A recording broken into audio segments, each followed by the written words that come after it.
Hello guys, ரீசெண்டாக நான் வாசிச்சுட்டு இருக்கிற புக்கில் இருந்து ஒரு குட்டியான ஒரு கதை ஒரு கான்செப்ட்னு வச்சுக்கலாம். நம்ம லைஃப்பில் நம்ம பண்ணுற எந்த விஷயமா இருக்கட்டும், இந்த 3 கேள்விகள் முக்கியம்.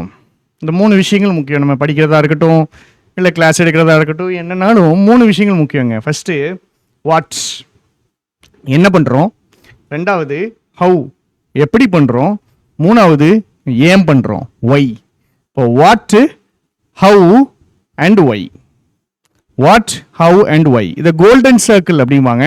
வாட் அப்படிங்கிறது இந்த பெரிய சர்க்கிள், வாட்டுக்குள்ள ஹவு எழுதியிருப்பாங்க. என்ன பண்ணுறோம் அப்படிங்கிறது வாட்டு, எப்படி பண்ணுறோம் அப்படிங்கிறது ஹவு, ஏன் பண்ணுறோங்கிறது ஒய். இந்த 3 சர்க்கிளில், இந்த 3 விஷயங்களில் எது ரொம்ப ரொம்ப முக்கியம் அப்படின்னு கேட்டிங்கன்னா அது ஒய் தான். சரியா? ஒய், ஏன் பண்ணுறோம். நம்ம நிறைய பேர் என்கிட்ட கேட்குறீங்க, நிறைய பேர் கேட்பீங்க, என்ன படிக்கணும்னு கேட்பீங்க, எப்படி படிக்கணும்னு கேட்பீங்க.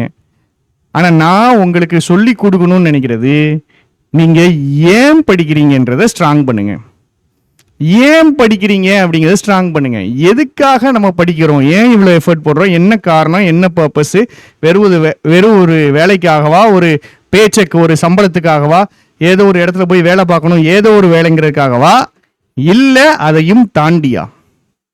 ஏன்னா எக்ஸாம் முடிச்சு 2 மாதம் ஆயிடுச்சு, டல் அடிச்சுட்டு ஸ்லோவாகிடுச்சு, வீட்டில் இருந்து படிக்க முடியல, அப்படியே படிக்கிறேன், இன்னைக்கு படிக்கிறேன், நாளைக்கு படிக்கல, இப்படியே சுற்றிக்கிட்டே இருக்கிற எனக்கு நான் குத்தி விடணும், உங்களை புஷ் பண்ணணும், உங்களை படிக்கிறதுக்கு இன்னும் அப்படி தூக்கி விடணும் அப்படின்னா நான் உங்கள்கிட்ட ஒரு கேள்வி தான் கேட்கணும், 3 கேள்விகள் இல்லை. என்ன படிக்கிறீங்க, எவ்வளோ படிக்கிறீங்க, எப்படி படிக்கிறீங்க, அதெல்லாம் கிடையாது.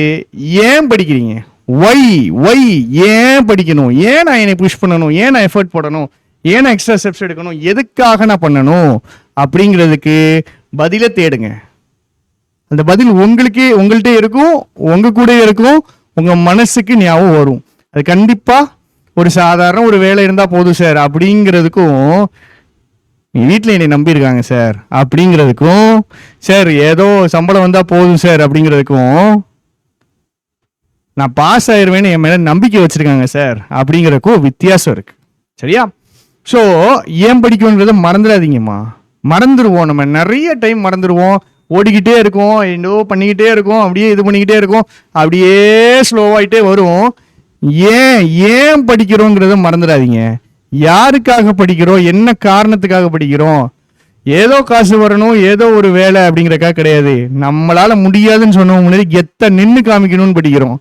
ஏதோ ஒரு சம்பளம் வரும், ஏதோ ஒரு இடத்துக்கு வேலைக்கு போறோம் அப்படிங்கிறக்காக கிடையாது. நம்மளாலையும் நம்மளை பார்த்து கீழே பார்த்தவங்களுக்கு அகெயின்ஸ்டா வாழ்ந்து காட்ட முடியும், நம்மளாலையும் அச்சீவ் பண்ண முடியுங்கிறதுக்காக படிக்கிறோம். வழிகள், சோதனைகள், பிரச்சனைகள் எல்லா விஷயத்திலையும் நம்மளை பார்த்து ஏளனமா சிரிச்சா பார்த்தீங்களா, அவன் முன்னாடி ஜெயிச்சு காமிக்கணுங்கிறதுக்காக படிக்கிறோம். இது ஏன் லைஃப், இது ஏன் ஸ்டோரி, இந்த கதையில நான் தான் ஹீரோ, இந்த கதையில நான் ஹீரோவா இருக்கிறேன் அப்படிங்கும்போது அந்த படத்துல நான் ஜெயிக்கணும், இந்த படத்துல என்னுடைய லைஃப்ல நான் ஜெயிக்கணும், நான் அதுக்கு நான் நினைச்சதை அச்சீவ் பண்ணணும். ஏன் ஏன் ஏன் அப்படிங்கிற கேள்வியை திருப்பி உங்கள்கிட்ட கேட்டுக்கிட்டே இருங்க. ஒரு குட்டியான கதை. சரி, ஸ்டார்பக்ஸ் பற்றி உங்களுக்கு தெரியும். ஸ்டார்பக்ஸ் வந்துட்டு என்ன பண்ணாங்க அப்படின்னா, 2000களில் அவங்களுடைய சிஇஓ ஒருத்தர் இருந்தார். அவர் வந்துட்டு என்ன பண்ணாருன்னா, ஒரு என்ன சொல்கிறது, 2000ல் ஒரு 50 மில்லியன் கஸ்டமர்ஸ் வச்சுருந்தாங்க, 50 மில்லியன் கஸ்டமர்ஸ். சரிங்களா? அப்போ அவங்க சிஇஓ வந்துட்டு ரிட்டையர் ஆகிறாரு. அவர் தான் ஃபவுண்டர். ஸோ அவர் வந்துட்டு அதிகமாக இந்த ஒய் எம்ஃபசைஸ் பண்ணவர். ஸ்டார்பக்ஸ் அப்படிங்கிற ஒரு விஷயத்த ஏன் கொண்டு வந்தாங்க, என்ன பண்ணுறாங்கன்னா காஃபி கொடுக்காங்க. சரியா? எப்படி பண்ணுறாங்கன்னா எல்லாரும் மாதிரி தான் பண்ணுறாங்க. பட் அவர் ஃபோக்கஸ் பண்ணது ஏன் பண்ணுறாங்க, அவங்க என்ன கொண்டு வர நினச்சாங்க, ஏன் ஸ்டார்பக்ஸ் ஆரம்பித்தாங்கன்னா, வீடு வேலை, வீட்டில் போய் தங்குறாங்க, வேலையில் ஒர்க் பண்ணுறாங்க, இது ரெண்டையும் தாண்டி 3வது ஒரு இடம், தேர்ட் ஹோம் உருவாக்கணும்னு நினச்சாங்க. அந்த தேர்ட் ஹோம் உருவாக்குறதுக்காக எல்லா ஸ்டெப்ஸும் எடுத்தாங்க. ஸ்டார்பக்ஸுக்கு நீங்கள் போனீங்கன்னா, சென்னையில் அந்த சைட்லலாம் எடுக்கிறதுக்கு போனீங்கன்னா அப்படியே உட்காந்துருப்பாங்க, காலையில இருந்து சாயங்காலம் வரைக்கும் கூட உட்காந்துருப்பாங்க. சரிங்களா? ஏன்னா அவங்க அவங்க ஏன் அப்படி ஒரு பிராண்டை உருவாக்க பார்க்குறாங்கன்னா, ஏன் அதை பண்ணுறாங்கன்னா, அது ஒரு தேர்ட் ஹோம் அப்படிங்கிறக்காக இவ்வளோ விஷயங்கள் பண்ணாங்க. அங்கே நீங்கள் எவ்வளோ டைம்னாலும் ஸ்பெண்ட் பண்ணிக்கலாம், என்னன்னாலும் ஒய்ஃபை கொடுத்தாங்க, அது இதுன்னு எல்லா ஃபெசிலிட்டிஸும் கொடுத்தாங்க. ஒரு தேர்ட் ஹோம் அப்படிங்கிறது தான் அவங்களுடைய பர்பஸாக இருந்துச்சு. ஆனால் இந்த ஃபவுண்டர் ரிட்டையர் ஆகிறாரு, 50 மில்லியன் கஸ்டமர்ஸோட ரிட்டையர் ஆகிறாரு. ரிட்டையர் ஆகி அதுக்கப்புறம் வந்தவங்க பார்க்குறாங்க, ரொம்ப செலவாகுது, ரொம்ப நேரம் இவன் பாட்டுக்கு இங்கேயே உட்காந்துருந்தாலும் ரொம்ப செலவாகுது. முன்னாடி செராமிக் பிளேட்ஸ்லையும் செராமிக் கப்ஸ்லையும் கொடுக்குறாங்க. அந்த எக்ஸ்பீரியன்ஸ் அவனுக்கு இருக்கணும். அவன் வந்துட்டு இது ஒரு 3வது ஒரு இடமா அவன் உணரணுங்கிறதுக்காக செராமிக் பிளேட்ஸ் செராமிக் கப்ஸ்லாம் கொடுக்குறாங்க. ஆனால் இவர் மாத்துறாரு, இவர் இதை சேஞ்ச் பண்ணுறாரு.